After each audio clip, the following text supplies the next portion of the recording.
Over 50 years ago, an Italian man named Ferruccio, who owned a successful tractor company, wanted to buy a sports car. He bought a Ferrari and he liked it, but he had a few suggestions to make it better.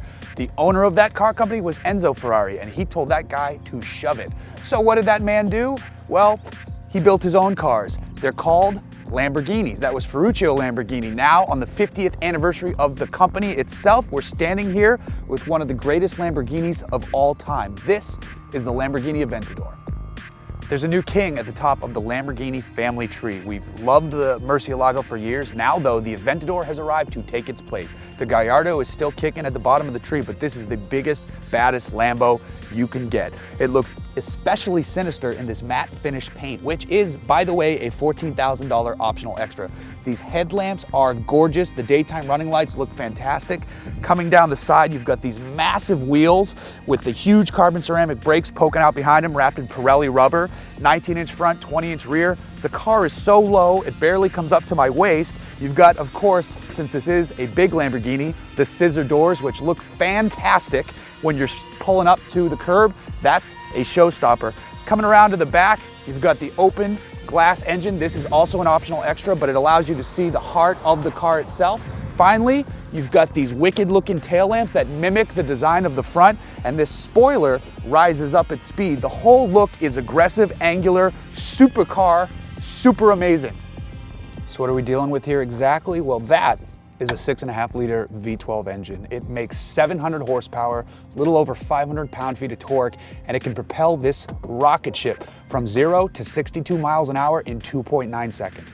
That is blisteringly fast. Keep the throttle pressed and you'll be down the road to the top speed to the tune of 217 miles per hour. It's paired with what they call their ISR gearbox. It's a 7-speed gearbox where they combine marketing words like robotic and emotional. I don't know how the two fit together, but either way, put it in Corsa and it'll wrench your back in the best way possible. Another innovation here on the Aventador is the pushrod style suspension. This is essentially what you see in Formula One. It keeps the wheels planted, it keeps the car stable at speed. It also looks fantastic. A car like this, you'd think it'd be difficult getting in and out, especially with the wide side sill. At first it looks daunting, but it's not that difficult. Just slide in, and at 6'3", I'm actually pretty comfortable. There's a lot of room here, way more room than in a Gallardo. I don't even have the seat all the way back. I've got a great driving position, and I'm ready to just take a look and see what's going on the inside before we hit the road. This is every bit the fighter jet inspired cockpit that you would think it is. The cabin is tight. It's wedge-like on the outside, so in here visibility is minimal at best. Out front it's fine.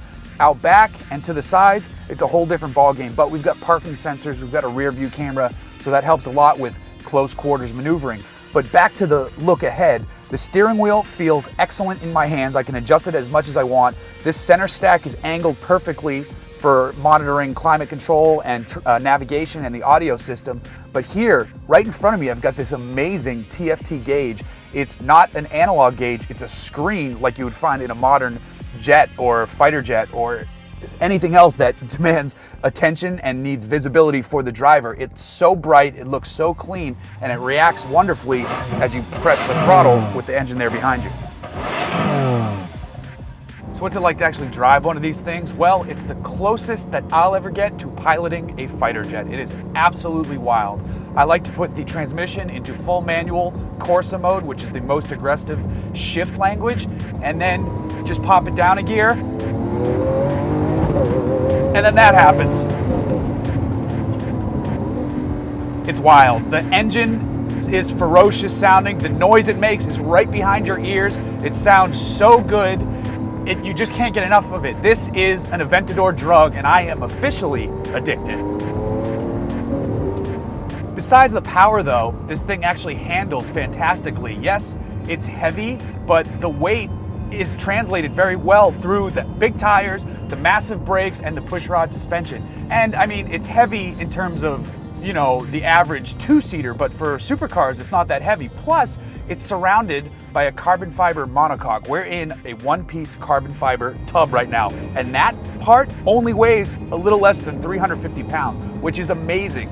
But it makes the car structurally rigid and safe and just everything that's awesome about supercars. It's another facet about why this car is amazing. But forget all that for a second, because the car warps your brain when you press the throttle.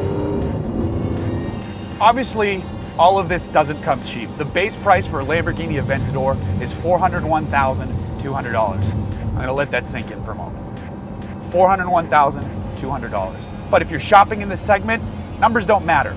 You don't go, am I gonna get the Lamborghini or the Vanquish or the 458? You're gonna go, I'm gonna get all three, and I'm gonna drive one on Friday, one on Saturday, and one on Sunday. This is a very different world. This car isn't base. Most Aventadors don't come standard. This one's closer to $450,000. That paint is $14,000. The parking sensors cost money. The engine cover costs money. It all adds up. It's not as bad as, say, pricing out a Porsche, because they nickel and dime you. Here with the Lamborghini, you're getting things that help you or make the car look better, and we can respect that. Even though, yes, it's absolutely insane that the paint is $14,000. But have you seen it? I'm essentially Bruce Wayne right now, and I'm loving every second of it. Just like you've got a choice of some optional extras, you've also got a choice of some drive modes. You start off in Strada, which is the normal mode. It traction controls at its fullest. The exhaust is a little bit quieter, and shifts are, frankly, a little bit delayed and chunky. Pop it into Sport, traction control relax a little bit, and shifts get a little quicker. But for the real Lamborghini experience, you pop it into Corsa, you put the throttle down, and you feel the whole car violently lurch with each rapid gear shift. It's an experience unto itself, and that's how I prefer to drive the car. One thing that has happened in the 50 years since Lamborghini's been around is that they've become owned by Audi and Volkswagen, and you can see that, and it makes a huge difference, and we're very happy for it. The nav screen looks good and works. This whole MMI system has been lifted from an Audi, and it's wonderful because you know it's gonna work, it's gonna do well, and we like to look at it, and it's better than having probably a Lamborghini design system that might be nice to look at, but might take Sundays off. You don't know what's gonna happen there. So we're very happy that Audi and Lamborghini have come together to do good things. At over $400,000, who buys this car? Well, people with a net worth a lot higher than myself, but what they're getting is an amazing machine. It's wild, it's brash, it's in your face, it's aggressive, it's everything that you want from a Lamborghini supercar. And I think there's no better way to celebrate than by driving an Aventador on the 50th anniversary of an amazing company.